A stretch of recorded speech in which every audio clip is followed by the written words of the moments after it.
চুরি যারা করে তারা গম উঠায়, বাজি ফুটায়, বোমা ফুটায়, ঠিক কিনা বলেন? দিনের পর যারা রাত্রে করে তারা এই সময় বোমা ফুটায়।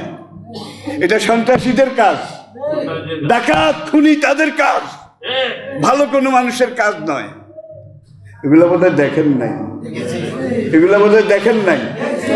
তাহলে এগুলো সব ইবলিসের খোদাদ্রোহী শয়তানের হাতিয়ার, যার জন্য আল্লামা খাকানি রহমতুল্লাহ আলাই লেকাসিল মাহাজেফে আল মাজামির, সকল রকমের ঢোল করতাল বাদ্য বাজনা এগুলোকে ভেঙ্গে চূর্ণ বিচূর্ণ করার জন্যে আমাকে নবী করে। ভাই এগুলো যদি আমরা কই তাহলে এক দলে কয় এতেন গলায় কিছু করম যায় না, হুজুর গলায়। এরপরে আসেন এটা করছে হুজুরে, এটা করছে হুজুরে, এটা করছে হুজুরে। এই সপ্তাহে মানুষ জবাই করেছে, যাকে জবাই করেছে একজন হাফিজে কোরআন। খবর হাইছেননি? জবাই করে আর কে গিয়া শিবির তুমি না তো জবাই করেছে। একটা হিন্দু ছেলে দর্জির কাম করে, কয়েক বছর আগে ভিক্টোরিয়া পার্কের এখানে দিনের 10টার সময় তাকে রামদা দিয়ে কোপাইয়া সেখানে খন্ড খন্ড করে ফেলেছে। হিন্দু ছেলে বিশ্বজিৎ। এখন সন্ত্রাসী তারা নাকি নামাজিরা? সন্ত্রাসী তারা নাকি আমরা? সময় সবকিছুর বিচার করবে, সময় কিন্তু আসতেছে। আমার পরে খেলাফত চলবে 30 বছর। নবী বলেন আল খেলাফত বাদি সাবাসুনা আমা। আমি নবী চলে যাওয়ার পরে পূর্ণাঙ্গ ইসলামী খেলাফত দুনিয়াতে থাকবে 30 বছর। ছিল কিনা? খোলাফায়ে রাশিদিন বাঘে মহিষে এক গাডে বালি খেয়েছে। খোলাফায়ে রাশিদিন 30 বছর। সুম্মা তাকুনু মুলকান গাদ্দান, তারপর আসবে রাজতন্ত্র। আসে নাই বোধ হয়? কয়েকশো বছর রাজতন্ত্র ছিল। এখন পৃথিবীতে রাজতন্ত্র নাই। রাজতন্ত্রটাও কিন্তু স্বৈরতন্ত্র, স্বৈরাচার। নবী বলেন রাজতন্ত্র চলে যাবে। সুম্মা তাকুনু মুলকান জাবাবেরা, রাজতন্ত্র চলে যাওয়ার পরে দুনিয়াতে আসবে স্বৈরতন্ত্র, স্বৈরাচার। স্বৈরাচারও চিরদিন থাকবে না, স্বৈরাচার চলে যাবে।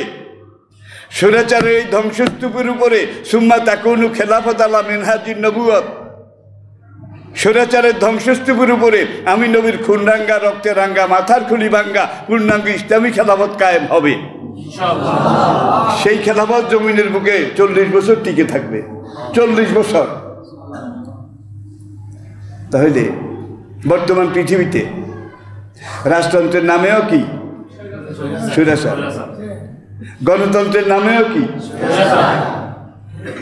নাম, যেইটাও কাম কিন্তু এক।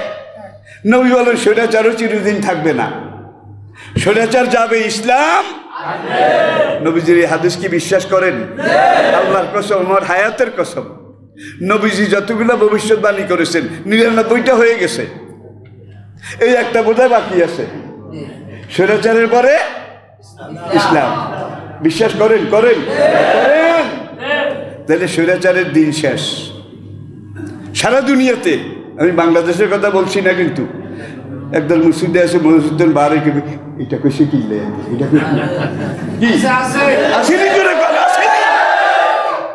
আবু জেহেলরা ওইটা কইছিল। কাইছিলাম কোরআন হইতাম, নবী আনো, নবী কোরআন টোরান কিছু না করে গাইতে আসে। আল্লাহর কসম, আমি প্রত্যেকটা কথা হয় কোরআন থেকে বলেছি না হাদিস থেকে বলেছি। আল্লাহর কসম, এই মিম্বারে বসে বলছি, নিজের একটা কথাও কইছি। এখন আমার কথাগুলো যাদেরকে ভালো লাগে, হ্যাঁ ঠিক, এটাই তো কোরআনের কথা হক, নবীর কথা হক, আল্লাহর কসম তারা বেহেশতি, আল্লাহর কসম তারা বেহেশতি। আর যারা বই বই খুতবা শুনে আর কয় এটা তো আরে গাইয়েছে, এটা তার দলের পার্টিরে গাইয়েছে, কি ফি কুলুবিহিম মারাদুন, এদের কলমের মধ্যে মুনাফিকির ক্ষত আছে, কুফরির ঘা আছে। হে নবী, আপনি যখন কোরআনের মলম লাগাবেন এদের ঘার মধ্যে কামড় দেবে, এরা তখন বলবে এরকম মুসলিম আঙ্গ মধ্যে নাই। ভাই মরিছে মাত্র 20 মেয়ে দেন নিয়ে শেষ, আর মারি হালাইব এই ডর আছে নিও। আরে মারি হালাই তাই বিনা হিসাবে সরি যাইব, আমি তো চাই এটা আমি তো চাই সেটা ইসলামের হক কথা বলতে বলতে যেন আমার। তবে যে সময় ভিসার মেয়াদ আসিল, ছাত্র জীবনের পর থেকে কিন্তু হক কথাই বলে আসছি। নাকি কোনোদিন নাগাল্যান্ডের কথা মনে করেন না? কি হক কথা বোধ হয় কই না, ডুরিয়া দুই বুড়িয়া যায়, ডুরিয়া বেয়ারি বের বাইরে বের দূরি হলা। তখন কিন্তু মাইক ছিল না, মাইক ছিল না। নাগাল্যান্ডের এই তাফসিরের আওয়াজ গোলাবাড়ি থেকে শোনা যাইত। গোলাবাড়ি বাড়ি বের হবে হাতর, গোলাবাড়ি হোদ্দারের থেকে শোনা যাইত। এই ডুমুরিয়া মাইক আসিল না। কিন্তু আমি জীবনে যা করেছি, যা বলেছি, আমার শক্তিতে করি না, আল্লাহর শক্তিতে করেছি। জীবনের বেলাভূমিতে এসে এখন আমি এটার প্রতিদান পাচ্ছি। মরার আগেও আল্লাহ আমাকে অনেক সম্মান, অনেক ইজ্জত দিয়েছে। তবে হক কথা বলবেন, আবু জাহেলরা আপনার বিরুদ্ধে লাগবো। সত্য কথা বলবেন, কোরআনের কথা বলবেন, বেলালের কাছে ভালো লাগবে, আবু হুরায়রার কাছে ভালো লাগবে, ওমর আলীর কাছে ভালো লাগবে। আব্দুল্লাহ ইবনে উবাই কইব খোদ্দা টোদ্দা কিছু না রে ভাই, আঙ্গুরে গুতাইতে আসে। প্রত্যেকটা কথা কিন্তু কোরআনের। যাদের ভালো লাগবে, আই রিপিট, আবার বলছি, আল্লাহর কসম তারা বেহেশতি, আমার ইমানের কসম তারা বেহেশতি। কোরআনের কথা যাদের কাছে ভালো লাগবে। আয়াত শুনতে চান? ওয়াইজা তুলিয়াত আলাইহিম আয়াতুহু যাদাতহুম ঈমানান ওয়া আলা রাব্বিহিম ইয়াতাওয়াক্কালুন। কোরআন হাদিসের কথা যাদের ভালো লাগবে তারা বেহেশতি। ফি কুলুবিহিম মারাদুন ফাযাদাহুমুল্লাহু মারাদা। আবার দেখেন আলিফ লাম মিম প্রথম পারা, এখানে বলা হয়েছে হে নবী আপনি যখন কোরআনের কথা বলবেন, যাদের কলবে মুনাফিকের রোগ নাই, কুফরির ক্ষত নাই, তারা বলবে হুজুর আরো কর, হুজুর আরো কর, হুজুর আরো কর। আর যাদের কলবে মুনাফিকের ক্ষত আছে, কুফরির ঘা আছে, তারা কই ভাই কোরআন কালাম কিছু না, আঙ্গরে গাইয়ায় আপনারে গাইয়া আর কোনো লাভ হইব নি? আবু জেহেলের গাইয়াই নবীর কোনো লাভ হয়েছিনি? আবু জেহেলও জায়গা মতো গেছে, নবীও জায়গা মতো গেছে। এই তো কয়েকদিন আগে নবীর পাশে শুয়ে আছে আবু বকর, আবু বকরের পাশে শুয়ে আছে ওমর। সেখানে প্রত্যেকদিন কত লাখবার কোরআন খতম হয়, কত লাখবার, হাজার না লক্ষ লক্ষবার কোরআন খতম হয়, ঠিক নি? আবু জেহেল বদরের ময়দানে শুয়ে আছে, বদরের কুয়ায়। আবু জেহেল তার সাথে আরো 23টা কাফের, উতবা, ওলীদ, রবিয়া, মগিরা, সাইবা, বুখারী কিতাবুল মাগাজি, সবগুলার লাশ চেহারা চাই চাই নবী দুড়ুম দুড়ুম করে নিজের হাতে হালাইছে বদরের কুয়ায়। 80 দশকের শুরুর দিকে মদিনা থেকে মক্কায় যাব, একটা গাড়ি ঠিক করলাম, জেএমসি গাড়ি, 8 সিটের। তো আমরা বাংলাদেশি আসছিলাম 4 জন, পাকিস্তানি 1 জন, মিশরি 1 জন। ড্রাইভার সে মিশরি, সুদানি আসছিল 1 জন, ওই কালা আদম সুরত। তো বললাম যে আমরা বদর হয়ে যাব। এখন তো বদরে যাওয়া লাগে না, সোজা একেবারে, হয় পাহাড়ের ভিতর দিয়ে নয় পাহাড়ের উপর দিয়ে, একেবারে সোজা। কিন্তু তখন ওই করহাড়া বেড়ের মতো আঁকা বাঁকা যাওয়া লাগতো। এই বদরটাও এই আঁকা বাঁকা পাহাড়ি এলাকায়। ড্রাইভারকে বললাম ভাই বদরে একটু থামবেন, আমরা শহীদের কবর জিয়ারত করব, বদরের শহীদদের। বদরে গাড়ি থামলো, থামার পরে আমরা নামলাম। আমরা বদরের মাঠের দিকে যাচ্ছি, একটা কুয়া পড়লো হাতের ডান দিকে, বীরে আরিশ, বীরে আরিশ। পানিগুলা স্বচ্ছ, ছোট্ট একটা মোটর আছে, আবার বালতিও আছে। যারা যেইভাবে পানি, নবীজি এখান থেকে পানি পান করেছেন, এটা চালু আছে। তখন ওই পাশের চা দোকান থেকে একজন বুড়া, লাঠি একটা হাতে, একেবারে খুনখুন্ডা বুড়া, সে এসে আমাদেরকে সালাম দিল। হ্যাঁ, ইয়া হাজ্জাজ, হাজি সাহেবরা, হ্যাঁ মা রাত আপনারা কি চান? আমরা হলো বদরের মাঠটা চাবো। নবীজির ক্যাম্প কোনখানে ছিল আর কাফেরের ক্যাম্প কোনখানে ছিল, বুড়া আমাদেরকে সব দেখাইল একেবারে। এরপরে আমার খেয়াল হইল আইনা আবার জাহাল, আইনা বীরে বদর, বদরের কুয়া কোথায়? যেখানে 24টা কাফেরের লাশ নবী নিজে ফেলেছেন। আর বা আশরুন আমি সানাদিদে কোরাইশ, বুখারীর ইবারত, বদরের কুয়া হারাইছে। বুড়া কয় তাল মাই আমার সাথে আসে, গিয়ে সে হাজা বীরে বদর, হাজা আবা জাহাল, ঠেক দিলে চেয়ার করে এটা বদরের কুয়া, এটা আবু জাহেলের কবর। কেউ সেপ মেলাইলো, কেউ লাহাওলা পড়লো। আমরা এসে গাড়িতে উঠলাম, কারণ জোহর আবার মসজিদে হারাম, কাবায় গিয়ে পড়তে হবে আমাদের। এই গাড়ি ছাড়বে, সুদানি কালাহিবারে নামি দিছে ওই বদরের কুয়ার দিকে দৌড়। ড্রাইভারকে বললাম কোথায় যায়, আমরা তো জমা ধরতে হবে মসজিদে হারামে। ড্রাইভার নামি কয় ইয়া আখি তাল সলা করিব জারুয়া যায় আর কয় উসমুর সোয়াই তারা আবার এমনি দেয় উসমুর অল্প একটু। হাতে এক দৌড়ে দেখি যখন চেইন খুলে আর দৌড় দেয়, প্যান্টের চেইন ওই বদরের কুয়ার হেঁয়ানো যাই বই চেষ্টা করতে আসে, কত অ্যাঙ্গেলে বসে, বেটা পেশাব আগে করিয়া লেছে, পেশাব আইয়ে না ভাই বসে আছে। 5 মিনিট পার হয়ে গেছে, ড্রাইভারকে বললাম ভাই আমরা তো জমাত পাবো না, ওকে ডাকো। ড্রাইভার নামিকে ইয়া আখি তাল সলা করিব উসমুর সোয়াই, এত অন্য বই উসমুর সোয়াই। এইবার আমি গাড়ি থেকে নামলাম, ড্রাইভারকে বললাম তাল ভাই তুমি আমার লগে আইও। যাই সে ধরছে এক হাত, আমি ধরছি এক হাত, দড়ি তারে খাড়া করে এখন লইয়াইতে আসি। সুদারিরা কালা, চেহারা আরো কালো হয়ে গেছে। হ্যাঁ, বাউল মাহফি কুল্লো খালাস, বাউল মাহফি কুল্লো খালাস। এত কোথায় নাম যে আবু জাহেলের কপালে 2 ফোঁটা পেশাব করবো। হ্যাঁ, কুল্লো খালাস, টাঙ্কি খালি। এত চেষ্টা করলাম যদি একটু পেশাব হইতো, আল্লাহর কাছে একটু নেকি পাইতাম। তাহলে ওমরের কবর মানুষ জিয়ারত করে, লক্ষ কোটি মানুষ জিয়ারত করে, দোয়া করে, আর তুই আবু জাহেল 1 নম্বর লিডার আসিলি, তোর কবরে কালাই মুতে। ভাই আপনাদের কাউকে হিট করা আমার উদ্দেশ্য না, আপনারা আমার প্রতিবেশী, আপনারা আমার মুসল্লি নাকি? কিন্তু আমি যে কথাগুলো বলেছি কারো কাছে ভালো লেগেছে, দিস ইজ 3rd টাইম, এই 3 বার। যাদের কাছে ভালো লেগেছে আল্লাহর কসম তারা বেহেশতি, আমার ইমানের কসম তারা বেহেশতি। ওয়াইজা তুলিয়াত আলাইহিম আয়াতুহু যাদাতহুম, এটাও কোরআনের কথা, আর কথা না, তারা বেহেশতি। আর যাদের কাছে আর কথাগুলা গাইয়েছে, এটা তো আসলে খুতবাও না, ওয়াজও না, আর দলের না, সমানে গাইয়ায়। তাইলে আবু জাহেলের দল আসেনি? আবু জাহেলের দল আসে তো কিয়ামত পর্যন্ত। তবে আপনাদের কাউকে হিট করা আমার উদ্দেশ্য নয়। ঘরে গিয়ে শুধু একটু চিন্তা করবেন, কথাগুলা কোরআনের। যাদের ভালো লাগছে যাদাতুহুম ঈমানা, তারা ওমর আলীর সাথে, আবু বকরের সাথে জান্নাতে যাবে।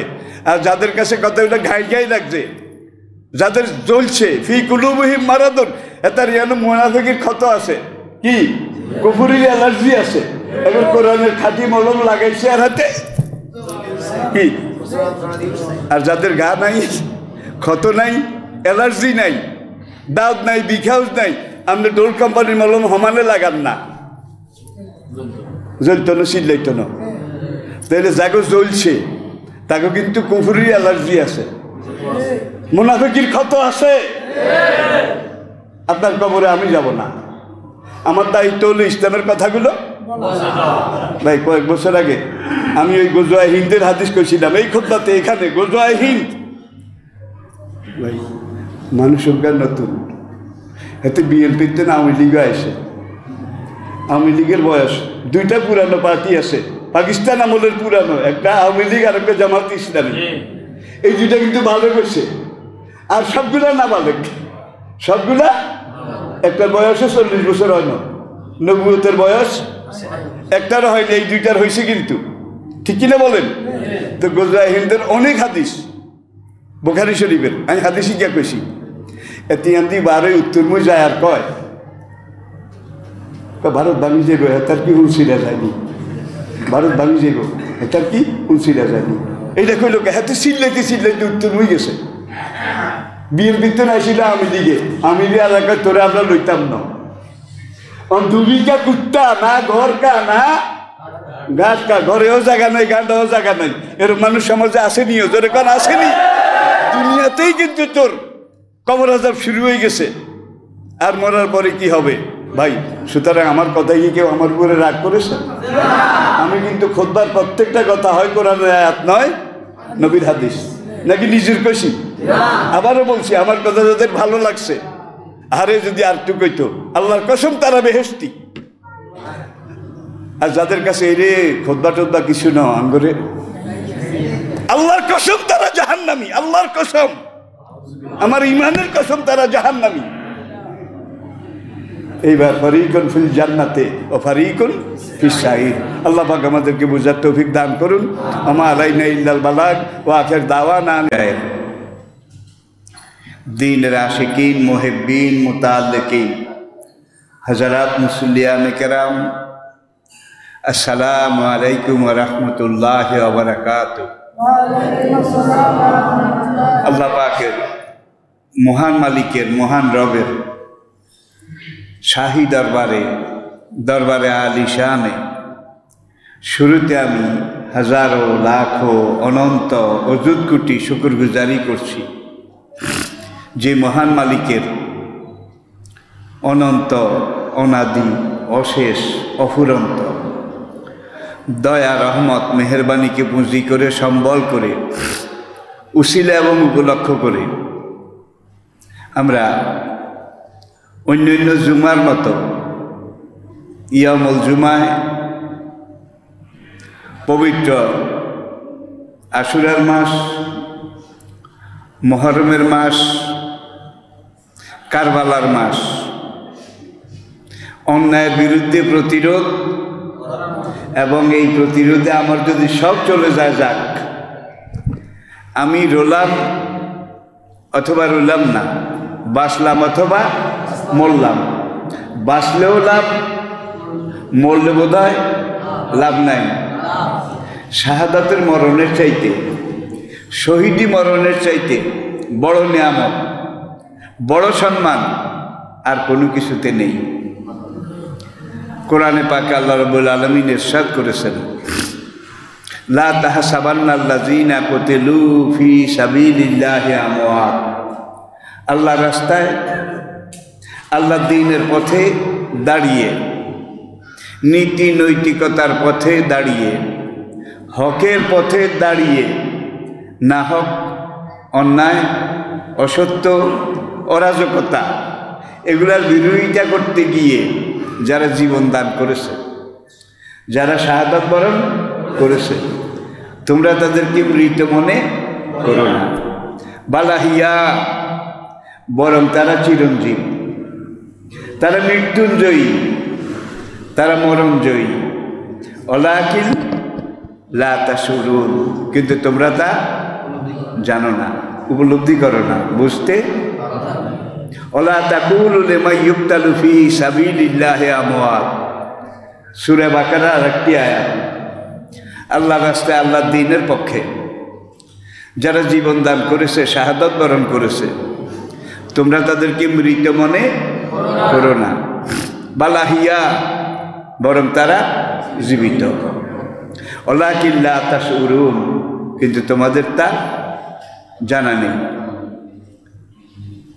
সময় পরম্পরায়, কাল পরম্পরায়, যুগে যুগে ইতিহাস যে কথার সাক্ষী দেয়, সেটা হলো আল্লাহর এই জমিনে আল্লাহর দ্বীনের পক্ষে দাঁড়িয়ে, আল্লাহর দেওয়া জীবন ব্যবস্থার পথে দাঁড়িয়ে, ইবলিসি ব্যবস্থা, শয়তানি ব্যবস্থা, এগুলোকে প্রতিরোধ করতে গিয়ে যারা শাহাদাত বরণ করেছেন, তারা মরেও অমর, বালাহিয়া, বরং তারা জীবিত। ওয়ালাকিন লা তাশউরুন। দুই একটা উদাহরণ আমি আপনাদেরকে দেওয়ার চেষ্টা করি। উহুদের যুদ্ধের 47 বছর পরে, কত বছর? 47।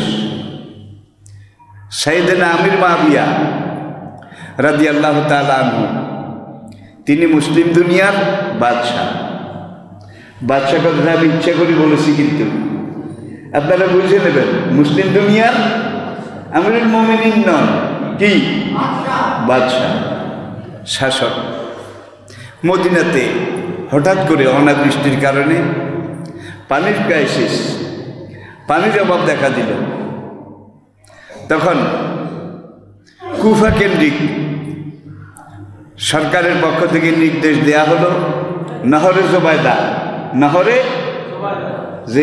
জোবায়দার আংশিক এখনো আরাফা, মিনা, মুজদালিফার এখান দিয়ে আসে, আবার মদিনার দিকে যাওয়ার পথেও মাঝে মাঝে আসে। নহরে জোবায়দা থেকে খাল কেটে মদিনাতে পানি সরবরাহের একটা ব্যবস্থা গ্রহণ করা হচ্ছিল। মক্কা, মদিনা, আরব জজিরা সব কিন্তু পাহাড়ের দেশ, মাটি নেই। এই অবস্থাতে পাথর কেটে কেটে, পাহাড় কেটে কেটে মদিনার দিকে, শহরের দিকে, শহর তখন খুব বড় ছিল না, এই বাংলাদেশের ছোট্টখাট্ট একটা বাজারের মতো। মদিনার দিকে পানি নেওয়ার জন্য ড্রেন করা হচ্ছে, এইবার বোধহয় বুঝেছেন, নালি খনন করা হচ্ছে। আজকালের মতো পাইপলাইন, এত রাজকীয় এত কিছু তখন ছিল না। লাইন আসতেছে, মদিনার পাদপ্রান্তে এসে, শহরতলি এলাকায় এসে এক জায়গায় হঠাৎ করে যখন কোদাল দিয়ে, শাবল দিয়ে তারা কোপ দিচ্ছিল নালি করার জন্যে, একজনের একটা মৃত লাশের হাঁটুতে শাবলের কোপটা লাগলো, শিরশির করে রক্ত উপরের দিকে ঝর্ণার মতো উঠতে লাগলো। তারা খনন কাজ বন্ধ করে কুফাতে মেসেজ পাঠালো, সাইয়েদনা মুআবিয়া রাদিয়াল্লাহু তাআলা আনহু তিনি কুফা থেকে তড়িৎ গতিতে যত তাড়াতাড়ি আসা যায় তিনি মদিনায় আসলেন। আসার পরে বললেন, তোমরা চতুর্দিক খনন করে এই লাশটা উঠাও। উঠানোর পরে দেখা গেল এই লাশটার নাকও নাই, ঠোঁটও নাই, জিহ্বাও নাই, কানও নাই, বুকটা ফাঁড়া। কার লাশ আপনারা মধ্যে বুঝতে পেরেছেন? হযরতে হামজা, নবীজির প্রিয় চাচা হামজা, উহুদের যুদ্ধে শাহাদাত বরণ করার পরে আবু সুফিয়ানের স্ত্রী হিন্দা এই ডাইনি, এই রাক্ষসী হামজা রাদিয়াল্লাহু তাআলা আনহুর নাক কেটেছে, কান কেটেছে, টেনে জিহ্বা কেটেছে, চোখ উপড়িয়ে ফেলেছে, বুকটা ফেলে কলিজা গুড়টা বের করে কাঁচা চিবিয়ে খেয়েছে। যেই জায়গাগুলো কেটেছে সেখান থেকে তখনও রক্ত বের হচ্ছে। দেখা গেল তার শরীরে একটা কাফন, মাথা থেকে শুরু করে হাঁটু পর্যন্ত, মাথা থেকে হাঁটু পর্যন্ত, হাঁটু থেকে নিচের দিকে পায়ের পাতা পর্যন্ত মক্কাতে পাহাড়ের কিনারে কিনারে সনের মতো এক রকমের ঘাস জন্মে, এর জন্য আমি ইস্কির ঘাস। কাপড়ের ব্যবস্থা ছিল না। মাথা থেকে হাঁটু পর্যন্ত যেই কাপড়টা, এটা পাঠিয়েছেন হামজা রাদিয়াল্লাহু তাআলা আনহুর এক বোন, তিনি পাঠিয়েছেন। সেটা দিয়ে উপরের অংশ, হাঁটু থেকে নিচের দিকে নবীজির নির্দেশ মতো ইস্কির ঘাস, এটা দিয়ে পাহাড়ি লতা দিয়ে জড়িয়ে বেঁধে দেওয়া হয়েছিল। দেখা গেল কোমর পর্যন্ত মাথা থেকে চাদরটা 47 বছর আগে যেমন দিয়েছিল ঠিক তেমন আছে। যেই জায়গা দিয়ে রক্ত বের হচ্ছে সেখান দিয়ে রক্তে ভেজা, রক্তে পিচ্ছিল, এখনো রক্ত বের হচ্ছে। হাঁটু থেকে পায়ের গোড়ালি পর্যন্ত ঘাসগুলা যেইভাবে জীবিত, তাজা ঘাস দিয়েছিল, ঘাসগুলা তখনও জীবিত, একটা ঘাসও শুকায় নাই। তখন মুআবিয়া রাদিয়াল্লাহু তাআলা আনহু তিনি বললেন, এটা সাইয়্যিদুশ শুহাদা হামজা রাদিয়াল্লাহু তাআলা আনহুর লাশ মোবারক। সেটাকে আলাদা করা হলো। এরপরে ঘুরতে ঘুরতে আর একটু সামনে এসে, মদিনার দিকে এসে আরেকটা লাশ পাওয়া গেল।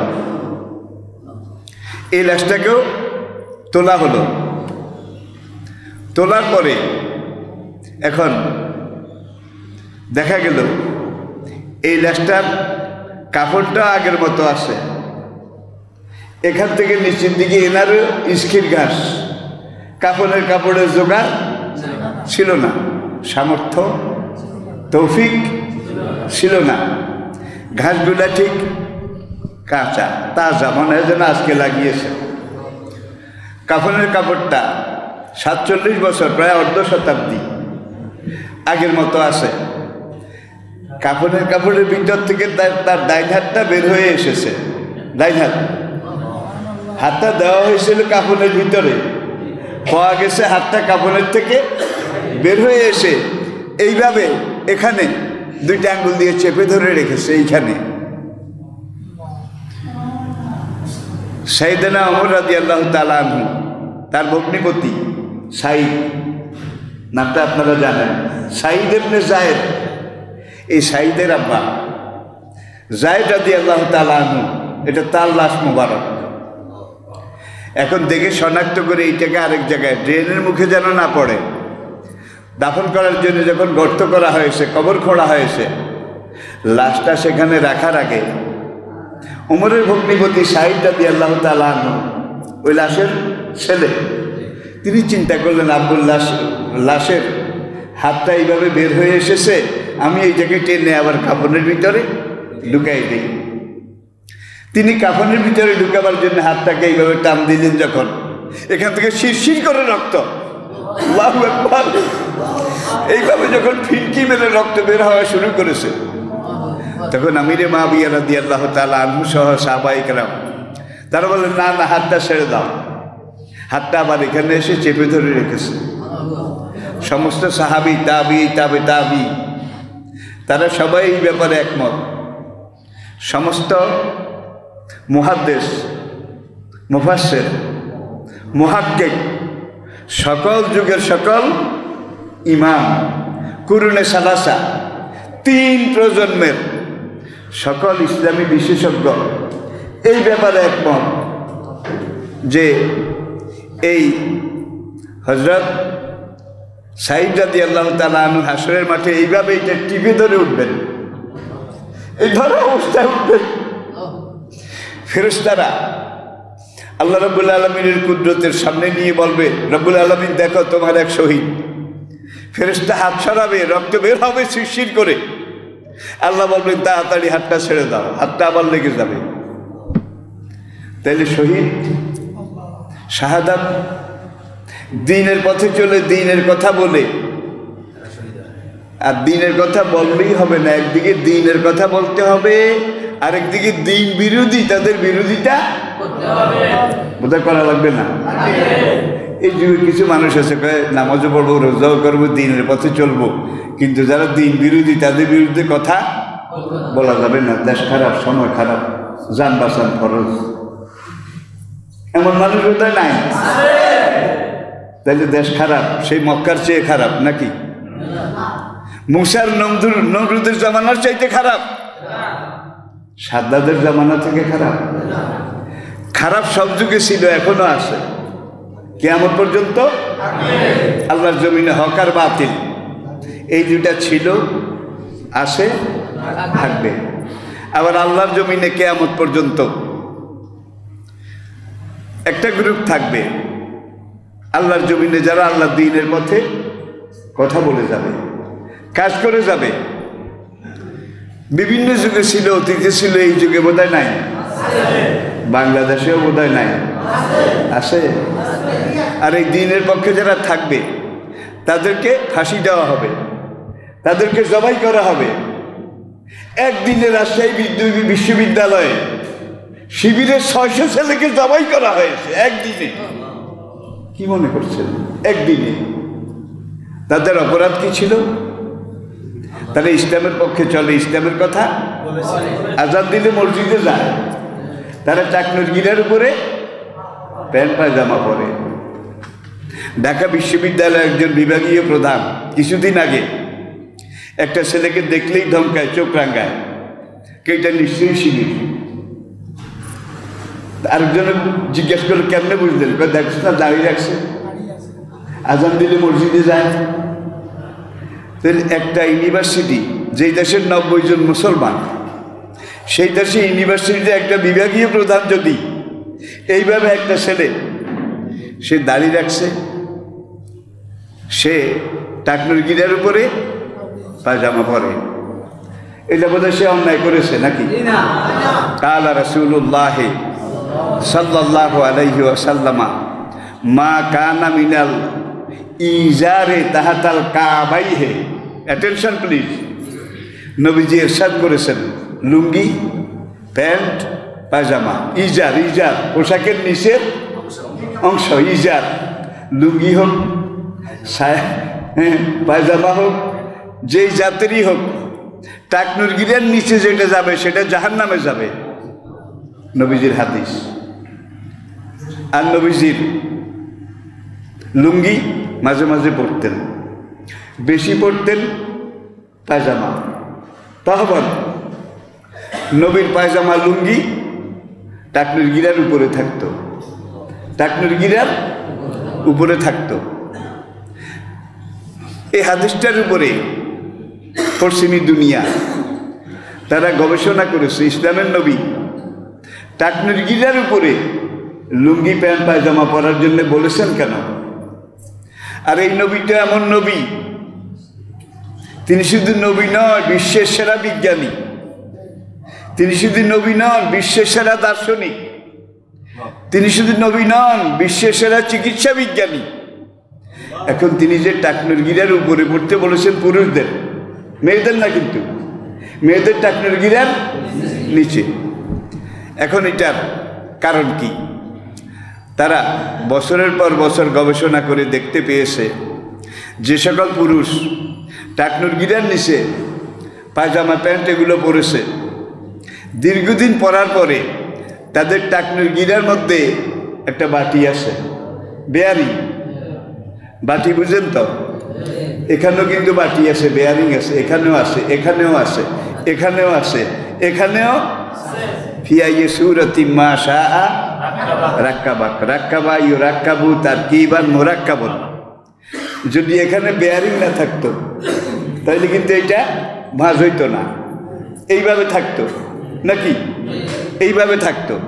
ফিয়াইয়ে সূরাতি মা শাআ, তোমার এই সূরত চেহারা, এটি আমি আল্লাহর দেওয়া অমীয় দান, আমি আল্লাহর এক্সট্রা অর্ডিনারি। তোমার এই চেহারার মতো আরেকটা চেহারা আদম থেকে আজ পর্যন্ত, আজ থেকে কিয়ামত পর্যন্ত আমি আল্লাহ বানাই নাই। খুব চিন্তা করেন, আদম থেকে আজ পর্যন্ত, আজ থেকে কিয়ামত পর্যন্ত দুইজন মানুষের চেহারা তিনি একরকম। বাইরে কত বড় কারিগর, কত বড় আর্টিস্ট, কত বড় শিল্পী, কত রকমের ডিজাইন, ডিজাইন আকার আকৃতি তিনি সৃষ্টি করতে জানেন। এটারও একটা কারণ আছে। হাসরের দিন আল্লাহ পাক বান্দার হাতে আমলনামা দেবেন। ইকরা কিতাবাক কাফা বিনাফসিকা আল-ইয়াওমা আলাইকা হাসিবা। বান্দা নাও, এটা তোমার আমলনামা, তুমি এটা পড়ে দেখো।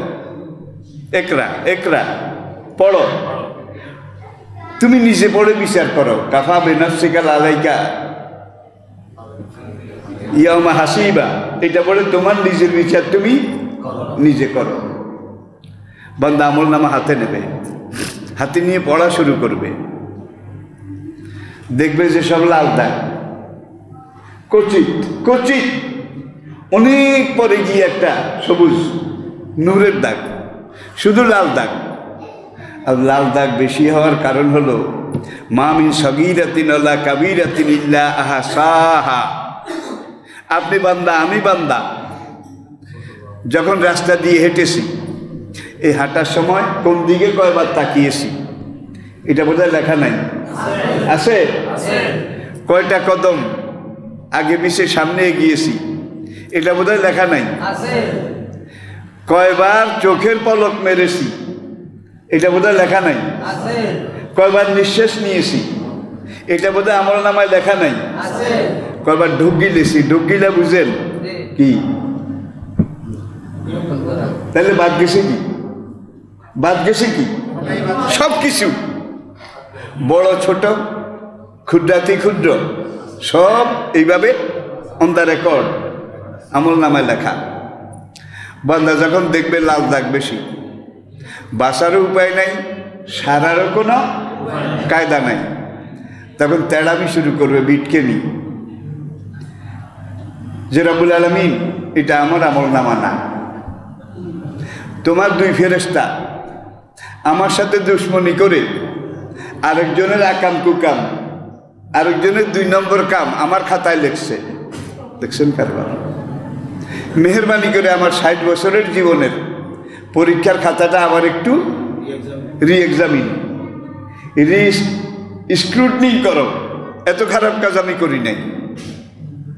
আল্লাহ তখন বলবেন কুল্লু আমরিন বিমা কাসাবা রাহিনা, এটা তোর আমল নামা।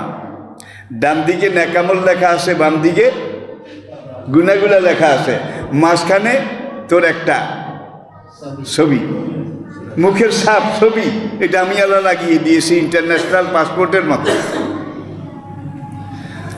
ফর এ টাইম বিং, কিছু সময়ের জন্য তোকে আমি ছুটি দিলাম, সুযোগ দিলাম, তুই এই ছবিটা আর তোর পাসপোর্টটা নিয়ে আমল নামাটা নিয়ে হাসরের মাঠে খুঁজে দেখ।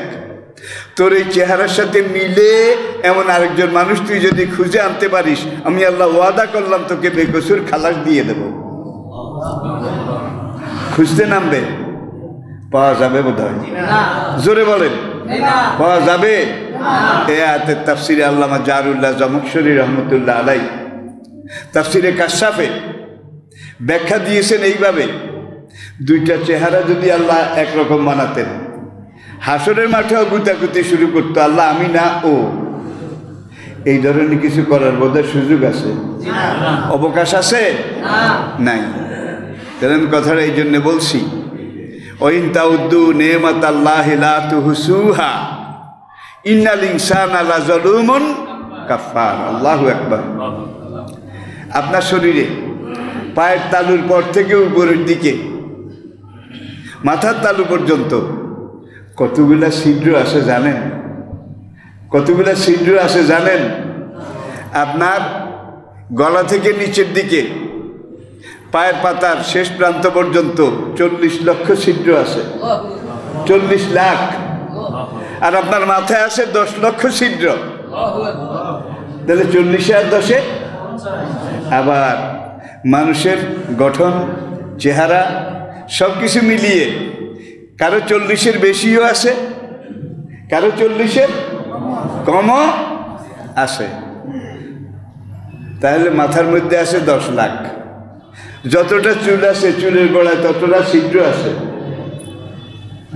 কি? যতটা পশম আছে পশমের গোড়ায় এক একটা ছিদ্র আছে। ওই ছিদ্রের সাথে একটা টিউব আছে, টিউব, নার্ভ, রগ, যেটা দিয়ে পশমটার খাদ্য সরবরাহ করা হয়। আচ্ছা, মাথার চুল আমরা 1 মাস 2 মাস পরে কাটি, ছোট করি, এটা বড় হতে থাকে। এখান থেকে 1-2টা চুল আপনি কেটে ছোট্ট একটা কাঁচের শিশিতে রেখে দেন, 1-2টা চুল কেটে 3 মাস পরে শিশির ছিপি খুলে দেখেন এগুলো বোধহয় একটু বড় হয়েছে। খানা নাই, সাপ্লাই নাই, সরবরাহ নাই, যার জন্যে কেটেছেন, খাদ্যের অভাবে ওগুলা মরে গেছে, এগুলো মৃত, এগুলো মৃত, এগুলো আর বড় হওয়ার, বৃদ্ধি পাওয়ার কোনো সুযোগ নাই। প্রিয় ভাইয়েরা, দেখা গেছে টাকনুর গিরার নিচে যারা প্যান্ট পায়জামা পরেছে তাদের টাকনুর গিরার গাম লাসা এটা শুকিয়ে গেছে। এখন টাকনুর গিরার যে এখানে আছে এটাকে আর মুভমেন্ট করা যায় না, সোজা হয়ে গেছে। ডাক্তাররা চেষ্টা করে 2-1টা জোর দিয়েছে, কাট করে ভেঙে গেছে, গাম শুকিয়ে গেছে। তখন তারা বলছে ইসলামের নবী, কোরআনের নবী 1500 বছর আগে যতগুলা কথা দুনিয়ার ব্যাপারে বলেছেন, সমাজের ব্যাপারে বলেছেন, দেশের ব্যাপারে বলেছেন, সংসারের সমাজের ব্যাপারে বলেছেন, আজকে আমরা গবেষণা করে দেখতে পাচ্ছি ইসলামের নবীর প্রত্যেকটা কথা বিজ্ঞানের পরীক্ষায় পরীক্ষিত সত্য। ইউনিভার্সাল ট্রুথ, কালোজয়ী চিরন্তন। তাহলে এখন সেখানে ডাক্তাররা বলতেছে যে তোমরা প্যান্ট পায়জামা সবসময় টাকনুর গিরার উপরে পরিও। দেখছেন কারবার। তাহলে আজকে আমরা দুনিয়ার এমন এক পর্যায়ে এসে পৌঁছেছি, দেখা যায় রাত দিন সূর্যের কিরণ, সূর্যের উত্তাপ, টেম্পারেচার, এটা বিশাল পরিবর্তন হয়ে গেছে। এজা শামস কুব্বেরাত, আল্লাহু আকবার। সূর্যের উত্তাপ যেদিন থেমে যাবে, এজা শামস কুব্বেরাত, সূর্যের তাপমাত্রা যেদিন স্তব্ধ হয়ে যাবে, বিজ্ঞানীরা বলছেন সূর্যের তাপমাত্রা এটা এখন এমন এক পর্যায়ে এসে পৌঁছেছে এবং সূর্যের উপরে কোনো এক মহাকাশ থেকে নির্দেশ এসেছে, তোমার তাপমাত্রা তুমি তাড়াতাড়ি শেষ করো, শেষ করো। দুনিয়াতে তাপমাত্রা বোধহয় কমে গেছে। সূর্যের এলাকা তাড়াতাড়ি কর, তাড়াতাড়ি কর, তোর ভিতরে যা আছে এগুলো সব বের করে দে। এরপরে আসেন মেঘমালা, বৃষ্টি। এটাও একটা বাজেট আল্লাহর নিয়ম ঠিক আছে, কিয়ামতের আগ পর্যন্ত এত মিলিমিটার বৃষ্টি হবে। দুনিয়ার হায়াত তো শেষ হয়ে আসছে, যার জন্য আজকে তাপমাত্রা এটাও অনিয়ন্ত্রিত, আনব্যালেন্স। বৃষ্টিটা বোধহয় ব্যালেন্স। কি আমাদের এখান দিয়ে মাঠে পানি নাই, উত্তরবঙ্গে পানি এসে গেছে, দিল্লির মতো শহর, তাজমহলের মতো সপ্তাশ্চর্য পানির নিচে ডুবে গেছে।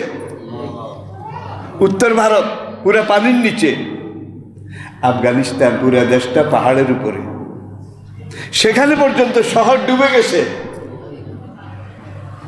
কেনান কইছিল নোহ যখন বলছেন তুই নৌকায় উঠ, আগে নৌকায় উঠ, জীবনটা বাঁচা, পরে তোকে কি করতে হবে দেখব। কেনান কয় আমার বুক পর্যন্ত ডুবাইতে তোমার আল্লাহ জানি কত পানি ধার করেছে। দেখছেন কারবার, কি জারুয়া, মাফ করবেন, কি জারুয়া। নূহ বলেন ইন্নে ইবনি মিন আহলি, তুই আমার রক্ত, আমার ছেলে, তোর জন্য প্রাণ কান্দে, তুই একবার কালেমা পড়, তোকে নৌকায় উঠাই। সে জবাব দেয় তোমার আল্লাহর কাছে আর পানি নেই, এটা আমি জানি। পানি আসে না নাই বোধহয় আল্লাহ দেখায় নাই, আসে না নাই আল্লাহ বোধহয় দেখায় নাই। আল্লাহু আকবার। তাহলে যুগে যুগে কালের আবর্তন, আহ্নিক গতি, বার্ষিক গতি, এগুলোর মধ্যে পরিবর্তন এসে গিয়েছে। আমেরিকা যুক্তরাষ্ট্র ওয়াশিংটন ডিসি, সেখানে এমন বন্যা হয়েছে, শহরের উপর দিয়ে নৌকা স্পিডবোট চালাতে হয়েছে, যেটা কোনোদিন আফগানিস্তান পুরা দেশটা। আর আপনারা জানেন উত্তর ভারত, যেখানে এখন পানি আর পানি, আর কিছু নাই, নেপাল ডুবে গেছে, উত্তর ভারত ডুবে গেছে।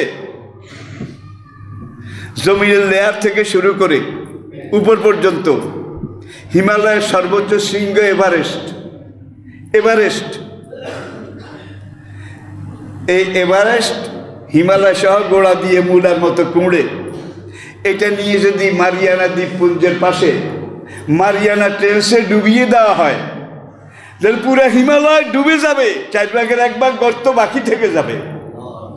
ভাই এখানে যেরকম টিলা বানাইছে, ওখানে এরকম গর্ত বানাইছে, কিন্তু এগুলার আদ্যপান্ত ইতিহাস এটা আমরা আজ পর্যন্ত খুঁজে বের করতে পারিনি। আমেরিকা যেতে আটলান্টিক মহাসাগর পার হয়ে যখন আপনি আমেরিকার কাছাকাছি যাবেন, সেখানে আটলান্টিক মহাসাগরে একটা জায়গা আছে, ওটার উপরে কোনো প্লেন গেলে ঘসর করে ডুবে যায়, কোনো জাহাজ গেলে, জায়গাটার নাম কি জানি,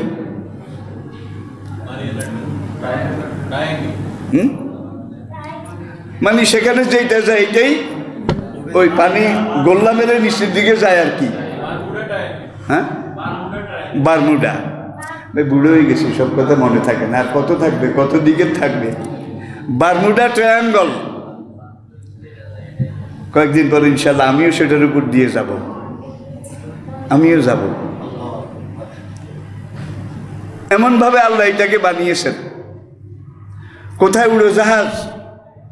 হাজার হাজার ফিট উপরে, আর পানির গোল্লাটা নিচের দিকে এমনভাবে নামে, আর এটার অ্যাকশন হাজার হাজার ফিট উপর থেকে উড়োজাহাজকে এইভাবে এটার ভিতরে নেমে হারিয়ে যায়, জাহাজ যায় হারিয়ে যায়। কিন্তু এটার নিচে কি, ভিতরে কি, কারণটা কি? লক্ষ লক্ষ বছর চলে গেছে, দুনিয়ার মানুষ এখনো বের করতে পারেনি। মারিয়ানা ট্রেঞ্চ 11 কিলোমিটার নিচে, 11 কিলোমিটার গভীর, 11 কিলোমিটার ডুবুরিরা নিচে গেছে একবারে শেষ পর্যায়ে। সেখানে গিয়ে পেয়েছে যে এখান থেকে নিচের দিকে জমিনের যে স্তরটা, লেয়ার, এটা গ্যালভানাইজ আয়রন, এমন লোহা যেটাতে মরিচা জং ধরে না, আর এক ধরনের মহামূল্যবান পাথর। এই গ্যালভানাইজ লোহা আর মহামূল্যবান পাথর, এই দুইটাকে মিশিয়ে নিচের দিকের স্তরটা তৈরি। 11 কিলোমিটার গেছে তারা, তারপরে আর যেতে পারে না। সেখানে গিয়ে তারা জমিনের যে লেয়ারটা পেয়েছে মারিয়ানা ট্রেঞ্চের তলায়, ভাই 11 কিলোমিটার সাগরের ঠান্ডা পানির নিচে, 11 কিলোমিটার নিচে, সেখানে গিয়ে দেখে যে ওই যে জমিনের পরবর্তী যে পাথর আর লোহার ঢালাই করার মতো একজাক্ট বলা যাবে না, কি দি বানাইছে সে জানে। এরা বলছে এমন লোহা যেটাতে মরিচা ধরে না। 2200 ডিগ্রিতে কিন্তু লোহা গলে যায়, 2200 ডিগ্রি তাপ দিলে পাকা লোহা পানি হয়ে যায়। সেখানে টেম্পারেচার 6000 ডিগ্রি সেলসিয়াস। 2200 ডিগ্রিতে লোহা গলে, 6000 ডিগ্রিতে কি গলে? খাইছে। সেখানে গিয়ে যখন তারা এই ভয়াবহ অবস্থা দেখেছে, তখন উপরে আবার মেসেজ পাঠাইলো যে আমাদের ক্যামেরা কাজ করে না, আমাদের ড্রিল মেশিন কাজ করে না, আমরা নিচের দিকে যেতে, তোমরা শক্তিশালী পাওয়ারফুল মেশিন, পাওয়ারফুল ক্যামেরা পাঠাও। তারা পাঠাইলো উপর থেকে। তারা সেখানে আবার এই ক্যামেরা, এই ড্রিল মেশিন ফিট করলো। ফিট করার পরে যতই মেশিন চালাচ্ছে, ক্যামেরা চালাচ্ছে, মেশিন এবার কাজ করে না। এক বিন্দু নিচের দিকে ড্রিল মেশিন যায় না। আর যখনই ড্রিল মেশিন স্টার্ট দেয়, তখন নিচের দিক থেকে কোটি কোটি মানুষের চিৎকার শোনা যায়, কান্না শোনা যায়, বাঁচাও বাঁচাও, জ্বলে গেলাম, পুড়ে গেলাম, একটু পানি দাও, একটু খাওয়া দাও। একদল ডুবুরির কয়েকজন সেখানে হার্ট ফেল করে মারা গেছে। তারা সবাই নাস্তিক, কিন্তু এই নাস্তিকরা বলেছে আমি যদি মুসলমান হইতাম তাইলে বলতাম মহাগ্রন্থ আল কোরআনে যে ইল্লিনের কথা আর সিজ্জিনের কথা বলা হয়েছে, নিশ্চয়ই এটা সেই সিজ্জিন, জাহান্নামের মুখ, দোজখের মুখ। তাইলে প্রশান্ত মহাসাগর, মারিয়ানা ট্রেঞ্চ যেটার কথা আমি বললাম, এটা জাপান সাগর থেকে 1800 মাইল উত্তর পূর্ব দিকে, জাপান সাগর থেকে 1800 মাইল, 18 মনে করিয়েন না, উত্তর পূর্ব দিকে মারিয়ানা ট্রেঞ্চ। আর এই মারিয়ানা ট্রেঞ্চ থেকে শুরু করে এই পাড়ে এসে, পশ্চিম পাড়ে এসে পুরো ইউরোপ মহাদেশ, ইউরোপ, এশিয়া, আমাদের দেশ, পরবর্তী ইউরোপ মহাদেশ পার হয়ে রাশিয়া হলে ইউরোপের এই বেল্টের শেষ দেশ। রাশিয়ার এখানে একদল বিজ্ঞানী, তারা খনি আবিষ্কার করার জন্য গর্ত করেছিল, গর্ত। ওই ড্রিল মেশিন দিয়ে একাধারে 1 যুগের বেশি তারা খুঁড়েছে, নিচের দিকে গেছে। তারাও 11 কিলোমিটার গেছে। কত? 11 কিলোমিটার যাওয়ার পরে ওই মারিয়ানা ট্রেঞ্চে পাইছে, এখানেও এইটা কাজ করতে পারি না, মেশিন কাজ করে না, ক্যামেরা পাঠাও, পাওয়ারফুল ড্রিল মেশিন পাঠাও। এখানে যখন আবার সেই মেশিন ফিট করলো, ক্যামেরাতে ভেসে আসলো, কোটি কোটি মানুষ চিৎকার করে বাঁচাও বাঁচাও, জ্বলে গেলাম, পুড়ে গেলাম, একটু খানা দাও, একটু পানি দাও। সেই মৃত্তিকা বিজ্ঞানী, ইঞ্জিনিয়ার, তাদের গ্রুপ লিডার চিফ ছিল ডক্টর দিমিত্রি আজাকভ, ডক্টর আজাকভ, ওই রাশিয়ার নাম আজাকভ। তিনি বের হয়ে এসে সেন্সলেস ছিলেন 3 দিন, বেহুশ। হুশ আসার পরে জিজ্ঞাসা করলো, কয় সেখানে যাই ভাই যা দেখছি, আমি যদি নাস্তিক না হইতাম তাইলে 1000 বার আমি বলতাম কোরআনে যেই সিজ্জিনের কথা বলা হয়েছে এটা সিজ্জিনের মুখ। ভাই তাইলে ইল্লিন আর সিজ্জিন নজরে দেখা না গেলেও আছে। এটা আজকে বিজ্ঞানীরা খুঁজে বের করেছে। 1974-এ তারা কাজ শুরু করেছে। 1974-এ 2006 এসে রাশিয়া এই প্রকল্পটা সিল করে দিল, মাটি ভরে বন্ধ করে দিল। করে দিয়ে এখান থেকে 1600 মাইল উত্তর পূর্ব দিকে সাইবেরিয়া, সেখানে গিয়ে আবার গর্ত করলো। আবার গর্ত করে 11 কিলোমিটার নিচে গিয়ে তারা ওই অবস্থা পাইল। কোটি কোটি মানুষ। কাল্লা ইন্না কিতাবাল আবরার লাফি ইল্লিয়িন ওমা আদরাকা মা ইল্লিয়ুন কিতাবুম মারকুম। হে নবী, আপনি কি জানেন যারা নেককার, নামাজি, রোজাদার, দিনদার, তাদের আমলনামা ইল্লিনে থাকবে। ওমা আদরাকা মা ইল্লিয়ুন, হে নবী আপনার কি জানা আছে ইল্লিন কি? ইল্লিন কোথায়? নবীজি বলেছেন ইল্লিন জান্নাতের একটা টুকরা।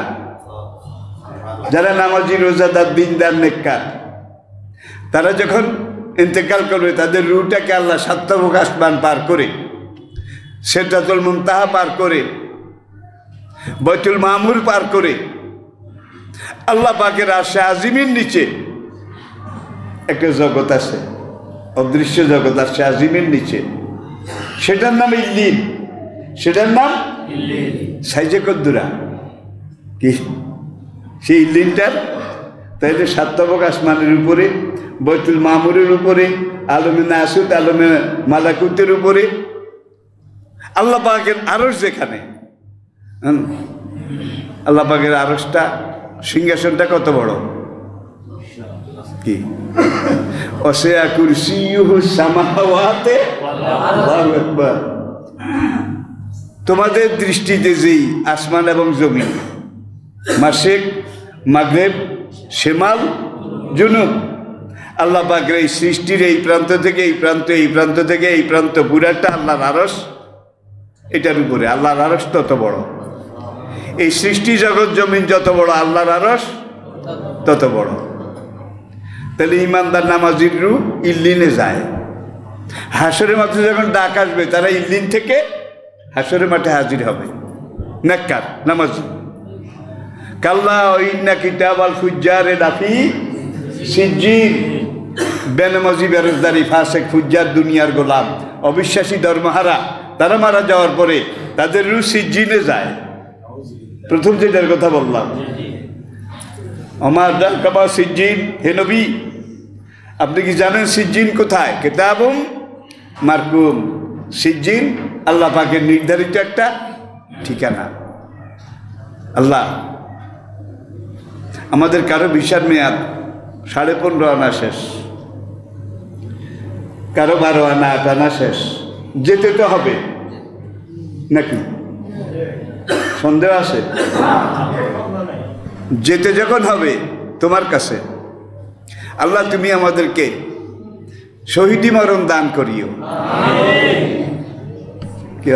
হুজুরে কি কয়? শেষ চলে না দুধরোজ, শেষ চলে না শহীদি মরণ। ভাই শহীদি মরণ এটা করতে হইলে আপনাকে যুদ্ধের জন্য এখন আফগানিস্তানেও যাওয়া লাগবে না, অন্য কোথাও যাওয়া লাগবে না। আপনি নিজের ঘরে থেকে শুধু ইসলামের পথে চলেন, ইসলামের কথা বলেন, ইসলামের বিরোধিতা কেউ করলে তার প্রতিবাদ করেন, আপনি মুজাহিদ। মান জাহাদা বিহিম বিলিসানিহি, আপনি মুখে যদি জিহাদ করেন তাহলে আপনি মুজাহিদ। কিন্তু আমাদের মেজরিটি, অধিকাংশ নামাজি মুসলমানের কথা, দেশ খারাপ, সময় খারাপ, জান বাঁচা ফরজ। দেশ খারাপ, সময় খারাপ, যান বাঁচান, এরকম অবস্থা আসেনি এক দলের। আবার আমাদের নামাজির মধ্যে কিছু আছে ওই বাতিল লগে একত্রে আছে, জিন্দাবাদ জিন্দাবাদ, খুনিদের সাথে একত্রে আছে, সন্ত্রাসীদের সাথে একত্রে আছে, এরকম বোধ নাই? তাহলে কিছু মুজাহিদের দলেও আছে, আবার কিছু ইয়াজিদের, আবু জাহেলের দলেও আছে, নাকি নাই?